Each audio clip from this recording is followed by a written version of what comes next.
오늘 우리에게 주신 하나님의 말씀 보도록 하겠습니다. 신약 성경 고린도 전서 1장 23절 24절 2절 말씀입니다.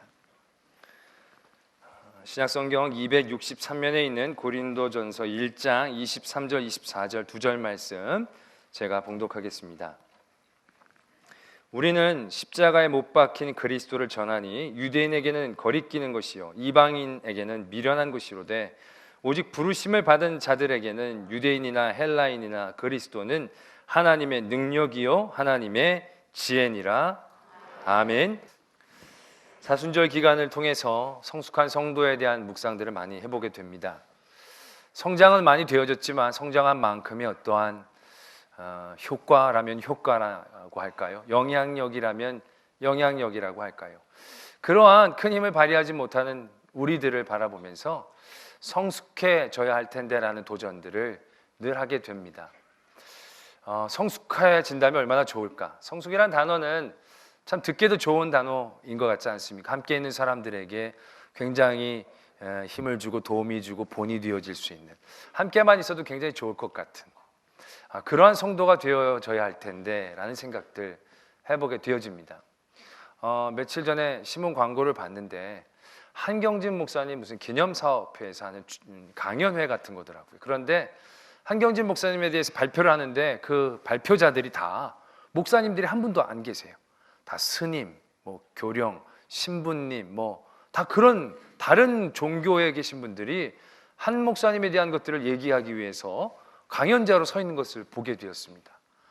야, 정말 성숙한 성도면 정말 모든 각계각층에서 이렇게 존경받고 참 그것을 통해서 하나님 앞에 영광을 돌릴 수 있을 터인데라는 그러한 도전을 받게 되어지는 대목이었습니다. 그리고 나서 이렇게 하나님의 말씀을 통해서 성숙한 성도의 모습이 어떤 것일까를 보다가 성숙한 성도를 바라보는 세상의 시각은 어떠할까? 그걸 한번 바라보게 되었습니다. 노아를 생각해 보았습니다. 노아는 성경 말씀에 의인이요 당대의 완전한 자라고 적혀져 있습니다. 하나님 앞에 굉장히 인정을 받는 거죠. 성숙한 성도의 모습일 것입니다. 그런 노아를 하나님께서는 사랑하시고 아끼셔서 구원해 내시기를 원하셨죠. 그리고 노아에게 배를 만들라라고 명령을 내리신 겁니다. 그래서 산 위에서 배를 만들기 시작한다는 거죠. 의인이고 완전한 자였던 노아, 성숙한 성도였던 노아. 그런데 그러한 노아를 하나님이 보시기엔 성숙하고 의롭고 완전한 성도였지만 세상 사람들이 그를 보기에는 뭐라고 얘기했겠나라는 것이죠. 미련한 사람, 어리석은 사람, 더 나아가 미친 사람이라고까지 얘기 듣지 않았겠는가라는 것이죠. 성경에 많은 하나님의 사람이라고 얘기할 수 있는, 우리가 보기에 꽤 성숙해 보이는 많은 성도들, 아브라함이나 이삭이나 야곱은 좀 논란의 여지가 있지만 요셉이나 그런 많은 성경의 사람들, 모세나 여호수아나 갈렙이나 그런 많은 사람들이 우리들이 보기엔 성숙한 성도였죠. 하나님이 보시기엔 온전한 자들이었습니다. 그러나 그렇지 못한 세상 사람들이 보기에 그들은 성숙한 사람이 아니었다는 것입니다. 어리숙한 사람, 미련한 사람, 모자른 사람, 이렇게 평가되어지고 있다는 것을 보게 되어집니다. 그러면서 제발 그러지 않기를 바랬지만 우리가 분명히 인정해야 될 한 가지의 말씀을 오늘 보게 되어집니다. 오늘 우리는 십자가의 도를 전하고 예수 그리스도를 기뻐해야 한 성도이다라는 것이죠. 그런데 그것은 분명하게 세상 사람들이 보기에는 미련한 것이고 거리끼는 것이다 라는 것입니다. 세상 사람들이 보기엔 절대로 지혜로운 게 아니라는 겁니다. 우리는 예수 그리스도의 십자가의 도가 능력이고 그것이 우리의 복음인 줄을 알지만 세상 사람들은 철저히 그것을 그렇게 받아들일 수 없다라는 것이죠. 세상 사람들이 보기엔 그건 철저히 미련하고 거리끼는 것이다 라는 얘기입니다. 딱 좋은 예가 될지는 모르겠지만 몇 주 전에 중국에서 안중근 의사 기념관이 세워졌습니다. 하얼빈역 쪽에. 많은 분들이 안중근을 의사라고 얘기하면서 그 행위들에 대해서 굉장히 높이 평가하게 되어지죠. 그런데 유독 그러지 못한 한 부류들을 발견하게 됩니다. 일본 사람들이죠. 일본 사람들은 안중근 의사를 뭐라고 얘기하냐면, 뭐라고 얘기하겠습니까? 안중근 선생이라고 얘기하겠습니까? 아니요, 테러리스트라고 얘기한다는 거죠. 정말 열받는 일이죠. 어떻게? 그러나 입장을 바꿔놓고 생각해보면 그럴 수 있겠다라는 것이죠. 서로의 이해가 상충되어지는 관계 가운데에서 한쪽에는 의사가 되어질 수 없다는 거죠. 양국에 똑같이 의로운 사람으로 존재한다는 건 쉬운 게 아니다라는 것이죠. 아니, 이쪽에 의사면 이쪽은 테러리스트인 것입니다. 이쪽에 테러리스트라면 여기는 의사가 되어진다는 구조를 발견하게 됩니다. 선과 악의 구조도 마찬가지입니다. 하나님의 일과 세상의 구조도 마찬가지다라는 것을 우리는 분명히 인정해야 한다는 것이죠. 세상에서 성숙한 사람이라면 하나님 나라에서는 미성숙한 사람이다라는 것입니다. 하나님 나라의 성숙한 사람이라는 것은 세상의 일들 가운데는 미성숙되어진다는 것을 의미한다는 것을 받아들여야 합니다. 근데 우리는 그것을 받아들이고 싶어 하지 않습니다. 왜냐하면 세상에서도 성숙되어진 그 모습으로 하나님 나라에서도 성숙되어지기를 원하거든요. 하나님 나라에서도 지혜로운 모습으로 인정되어진 그대로 세상에서도 지혜로운 사람들로 칭찬받기를 원하거든요. 하나님 나라에서도 선한 사람으로 인정받지만 세상에서도 선한 사람처럼 많은 종교적인 지도자들, 우리가 아는 신앙의 선배들, 세상에서도 칭찬받았던 사람들처럼 그렇게 추앙받기를 원하거든요. 모든 부분에서. 그러나 그것은 너무 이상적이다. 아니, 단지 우리의 바람이고 욕심이다라는 것을 인정해야 합니다. 어떤 분은 사도행전의 교회는 안 그렇지 않았느냐, 사도행전의 초대교회 하나님을 찬송하고 백성들에게 칭찬을 받으니 믿음의 사람의 수가 더했다. 이거 굉장히 이상적인 구도 아니냐는 거죠. 우리도 이렇게 해야 한다는 거죠. 이렇게 할 수 있다는 거죠. 하나님도 찬송하고 사람들에게도 칭찬받고. 여러분, 그러나 그것은 전후를 자르고 중간만 보려고 했기 때문에 그런 이해가 되는 겁니다. 그들이 그렇게 하나님을 찬송하고 백성들에게 칭송받기 전에 그들이 어떻게 했는지를 분명히 봐야 한다는 것이죠. 그들의 있는 것들을 다 팔아 서로 나누고 통용하여 썼다라는 것입니다. 그들의 것들을 나누고 희생하고 버리고 함께 지내기를 시작했다는 거죠. 세상에서 보면 참 이해할 수 없는 행동이었다는 거죠. 그리고 하나님을 찬송했더니 사람들도 칭찬하고 모인 사람들이 더했다. 그러나 거기가 끝이 아니다라는 겁니다. 결국 그 교회가 어떻게 되어집니까? 세상의 핍박을 받습니다. 탄압을 받습니다. 결국 그 초대교회 교인들은 하나님의 나라의 성숙한 사람으로 설 것이냐, 세상에서의 지혜로운 자로 살 것이냐의 선택 가운데 한 가지를 택해야 하는 그런 자리에 서게 되어진다는 것. 우리는 그것까지 분명히 알아야 한다는 것이죠. 그리고 인정해야 합니다. 우리가 선한데 지혜로운다면 그것은 악한데 미련한 것을 의미하는 것입니다. 선한데도 지혜롭고 악한데도 지혜로운 그것은 없다라는 것이죠. 로마서에 그렇게 적고 있지 않습니까? 오늘 우리가 읽은 이 말씀 가운데서도 그런 것들을 분명히 얘기하고 있지 않습니까?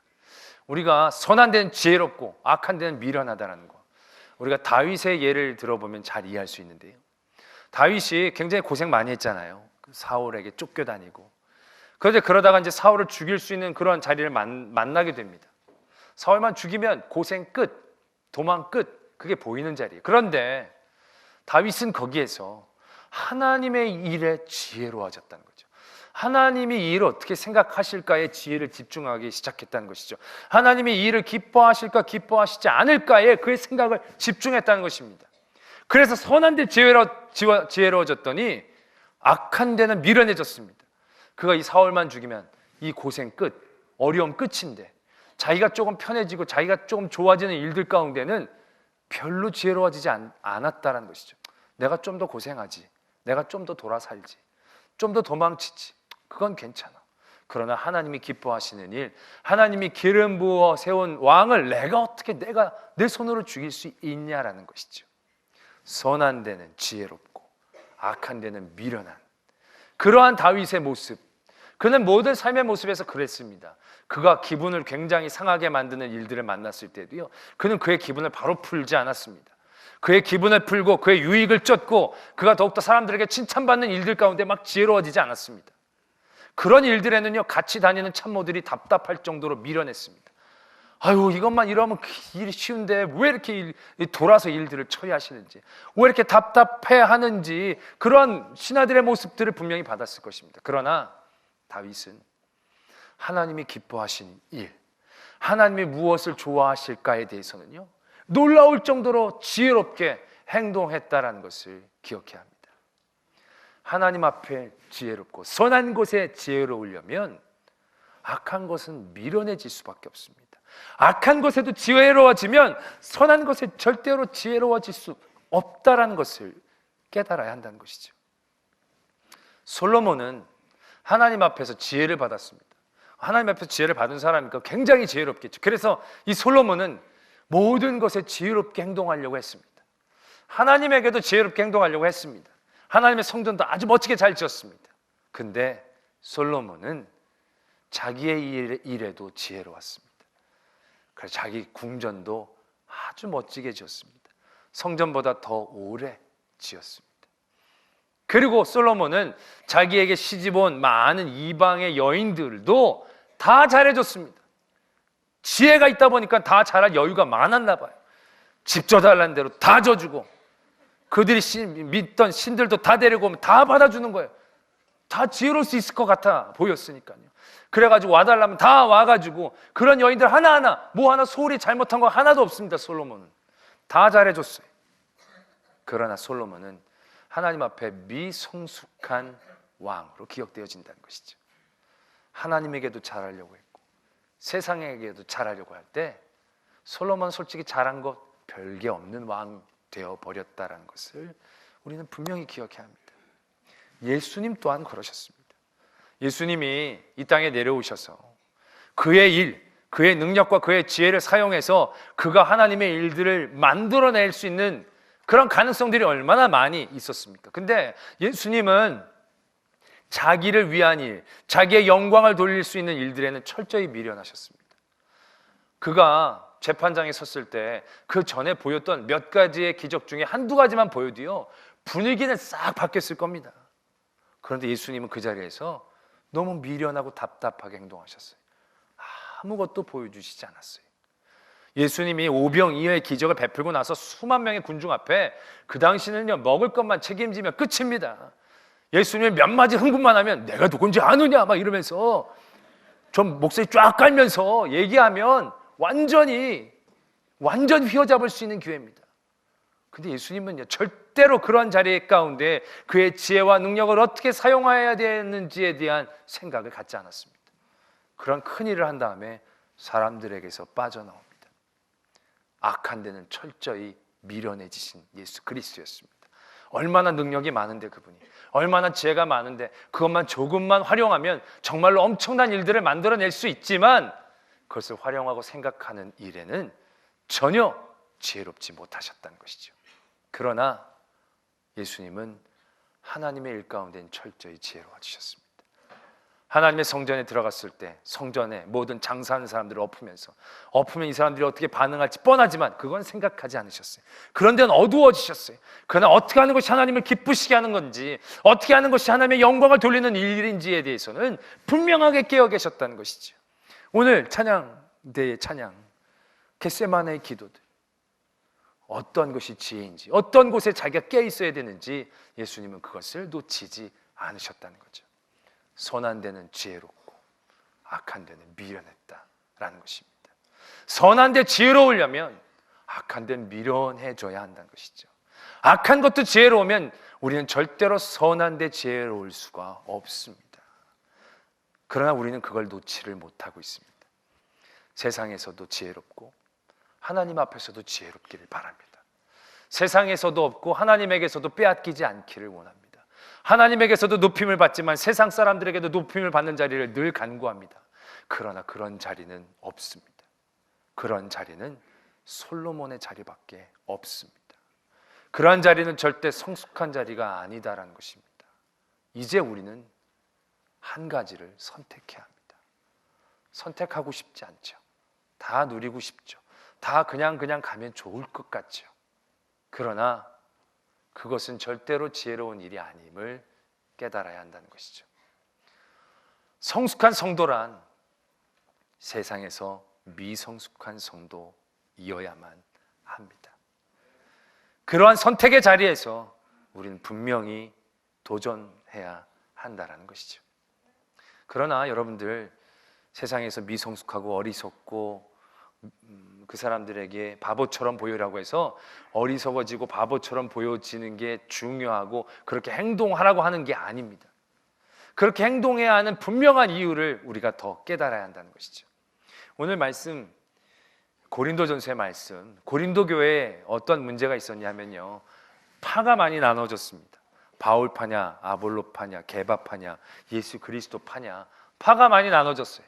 파가 많이 나눠졌다는 얘기는 더 쉽게 얘기하자면 나 잘난 사람들이 많았다는 거예요. 나 잘났다는 거죠. 내가 맞다는 것이죠. 우리가 옳다라고 하는 파들이 막 생겨났다는 것이죠. 그들에게 하나님은 사도 바울을 통하여 말씀하고 계신다는 것이죠. 십자가의 도가 뭔지라는 것이죠. 오늘 말씀에 보면 하나님 바울을 통하여 이렇게 말씀을 진행하십니다. 너희들이 세상에서 미련하고 거리끼는 것, 그러한 사람들이 되어져야 되는데 하나님은 지혜로운 사람들, 세상에서 지혜로운 사람들을 부르시지 않는다는 거죠. 미련한 사람들을 부르신다는 거죠. 왜? 부려먹기 편해서가 아니다라는 겁니다. 그 미련한 사람들을 통하여 하나님이 역사하셔야 사람들이 그 지혜가 아니라 하나님이 계심을 알게 되어지기 때문이다라는 것이죠. 하나님은 하나님을 나타내시기 위하여 하나님을 나타낼 수 있는 성도들을 택하시고 사용하신다라는 것입니다. 그래서 2장으로 넘어가면 사도 바울이 이렇게 말씀을 적고 있습니다. 형제들아, 내가 너희에게 나아가 하나님의 증거를 전할 때에 말과 지혜의 아름다운 것으로 하지 아니하였다라는 것입니다. 내가 너희 중에 예수 그리스도와 그가 십자가에 못 박히신 것 외에는 아무것도 알지 아니하기로 작정하였다라는 것입니다.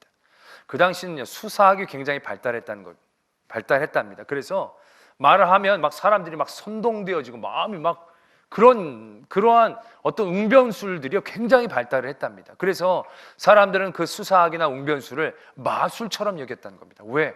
마술처럼 신비하게 막 마음을 막 움직이니까요. 그러한 기술들이 굉장히 발달해 있던 시절이었다는 것이죠.